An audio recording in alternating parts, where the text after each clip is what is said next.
Holocaust एक ऐसा वाक़या है जिससे आज भी लाखों लोग लाइलम हैं। दोस्तों आज हम बात करेंगे असल में होलोकॉस्ट था क्या? जंग अज़ीम 2 में हिटलर की अफ़वाह ने पूरे यूरोप की ईंट से ईंट बजा दी थी। इसने कई मुल्कों पे कब्ज़ा कर लिया और बचे-कुचे ममालिक ने इससे इत्तेहाद कायम कर लिया था। इस वक़्त बरतानिया ही एक ऐसा मुल्क था जो कि हिटलर के शर से बचा था। बरतानिया ताकत के लिहाज से जर्मनी से 3-4 गुना कम था। हिटलर एक जंगी ज़हन रखने वाला शख्स था। वो चाहता था कि बरतानिया हार मान ले, मगर बरतानिया हार मानने को हरगिज़ तैयार न था। इसने यूएसएसआर के साथ मिलकर जर्मनी पर हमला कर दिया।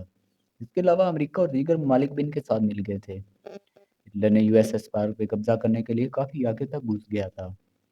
यूएसएसआर की अफवाज पीछे हटती चली गई। जब सर्दियाँ शुरू हुई तो जर्मन फौज पसपा होने लगी, क्योंकि वो इस शदीद मौसम के आदी न थे।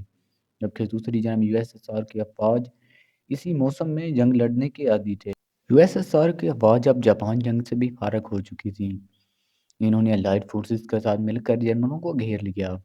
इनके 3 लाख फौजियों को कैद कर लिया। अब हर तरफ से जर्मनी घेरा जा चुका था। जर्मन नाजियों ने इसका कसूरवार यहूदियों को ठहराया और हिटलर के हुक्म पर इनको पकड़ पकड़ कर कंसंट्रेशन कैंप्स में ले जाने लगे। हिटलर के पास एक ताकतवर फौज थी और वह जंगी मंसूबे भी अच्छे बना लेता था, इसलिए इसकी हार तकरीबन नामुमकिन थी। इसने अपनी हार का कसूरवार यहूदियों को ठहराया। यहूदी पहले भी कई साजिशों में मुलव्वस पाए गए थे। हिटलर के हुक्म पर पूरे यूरोप से चुन चुन कर यहूदियों को कंसंट्रेशन कैंप्स में लाया गया। इनमें से जो काम कर सकते थे इन्हें अलग कर दिया गया, जबकि बूढ़े, माजूर और बीमार यहूदियों को गैस चैम्बर में डालकर मार दिया गया। कहा जाता है बाज़ यहूदियों को नाज़ियों ने कुल्हाड़ियों से काट डाला था। इनके टुकड़े हुए जिस्मों को एक बड़े से तेज़ाब के तालाब में डाल देते थे, जिससे इनका नामो निशान मिट जाता था।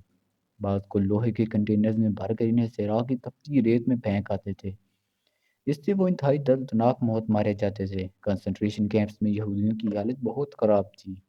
इन्हें मारा पीटा जाता और रोज़ाना 8 से 10 घंटे तक काम करवाया जाता था, और सिर्फ इतना ही खाने को दिया जाता था जिससे वो बमुश्किल ज़िंदा रह सकें। इन्हें ना तो अद्वियात मुहैया थी और ना ही गुज़र बसर का सामान। लाखों यहूदी बीमारियों और भूख प्यास से मर गए। कहा जाता है कि तकरीबन 60 लाख यहूदी, जिसमें से 15 लाख बच्चे भी शामिल थे, मारे जा चुके थे।